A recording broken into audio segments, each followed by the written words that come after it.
Right, thanks for staying with us. It's time for sports, and none other to lead the charge than Ferdinand Duruouha. Ferdinand, what a great day.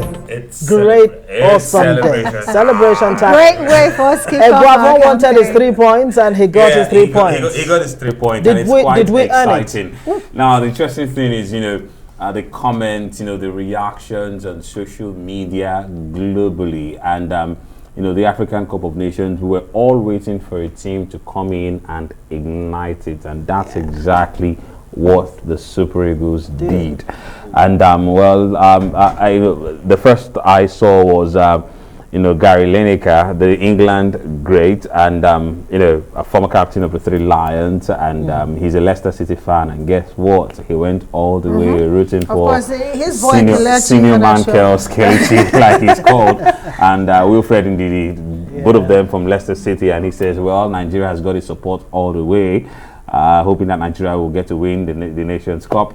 Also, Anne Wright. Anne Wright is also a former English player, and one of those who spoke up about the disrespect for the African Cup of Nations. And he says, yes, go Eagles, and with green emojis. And interestingly, the fact that we were all waiting to see a team come in, and it wasn't about the victory, it was the kind of performance that we saw today from the Super Eagles of Dominance Nigeria. And I dare say, well, Ferdinand, despite the performance we saw, yes, we won that game, but we could have easily lost that game as well. We had so many chances that were wasted in front of goals. So what should Guavon be doing now, really, to avoid those slippery slopes that we saw today? Yes, well, the truth is, this is a competition, and one thing with competition is, you expect that, as you progress, as your team progresses, you want to get better. You have an opportunity to correct the lapses. So it's a very good question, talking about what they should be doing.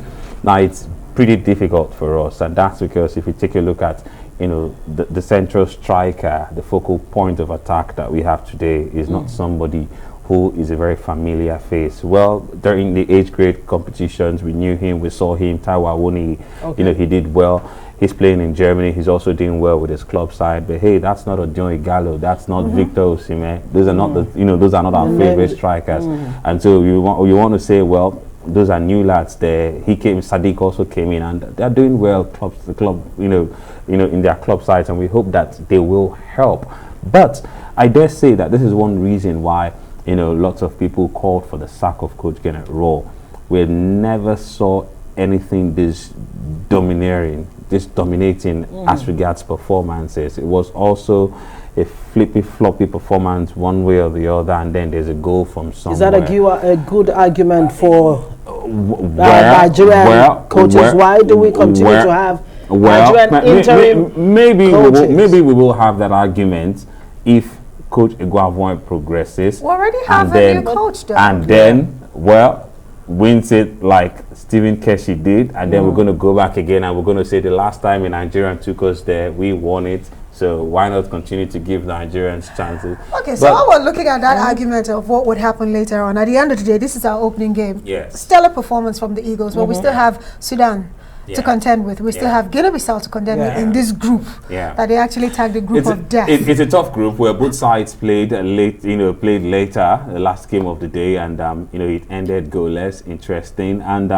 like we've always said, at this level, you expect that every team will come out. It's your first game.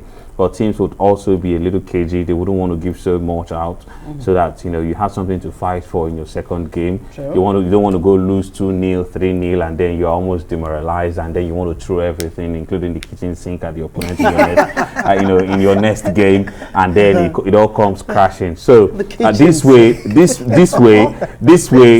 have something to fight for in the next game. But I must say, concerning the Super Eagles, that there's indeed plenty of rooms. And is this a promising team? It is. We've always known. I said yesterday, the Super Eagles, they're a very difficult bunch to bet against. And if you have to make that bet in the African Cup of Nations, please don't put it against the Super Eagles.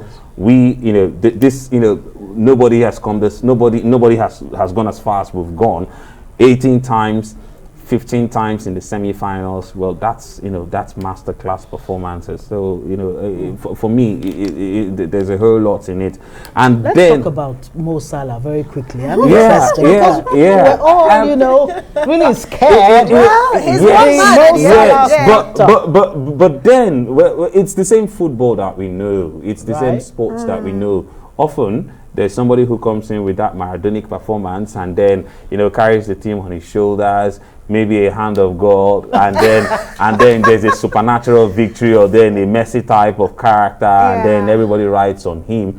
But the Egyptians that we've seen is not the kind of Egyptian that would that will put a pharaoh in front and then expect that all the chariots are behind. We expected him to actually pull Sergio Mane. What Sergio did for Senegal yesterday, we expected that. If you give him a penalty, then he's going to take it. One thing that I'm actually taking out of AFCON as it stands right now is that there's no small team and anyone can surprise you. Because if you look at the defending champion Algeria, they could not beat Sierra Leone. True. We talked about it earlier, and I said, well, don't forget the same Sierra Leone came here in Benin City. We scored first, second, third, and then the fourth goal in the first half, and then in the second half they scored. They came back just 1, 2, 3, 4. And that opened our eyes and reminded us again and again and again. And come on, Amaka, it doesn't matter. It doesn't matter. Let's go back to it. Even with the Super Eagles, if there was one team I wasn't scared of, it was Egypt, and that's because I know they are not so much of they are not so much of that very formidable side. However, go back to the last African Cup of Nations.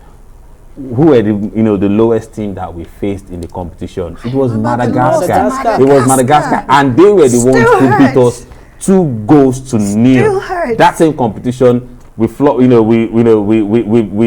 hit South Africa, I think, for 3 or 2. We came back, or we dominated the game against Cameroon and then went all the way, and we almost beat Algeria. But it was Madagascar who exposed us. Now, those are the kind of teams that you want to get scared of at this stage of the competition. But that's exactly where we expect that guys like Senior Man, Kelechi Iheanacho, and then the big players would step up and pull out the trick from the box and then pull that team across the line. Absolutely. So I trust that Trust Ekong, Trust Ekong as the skipper of the team. I can see his work, putting especially at the back flank there. Really did a fantastic job. Ferdinand Duruouha, our Correspondent. Thank you for joining us tonight. Thank you.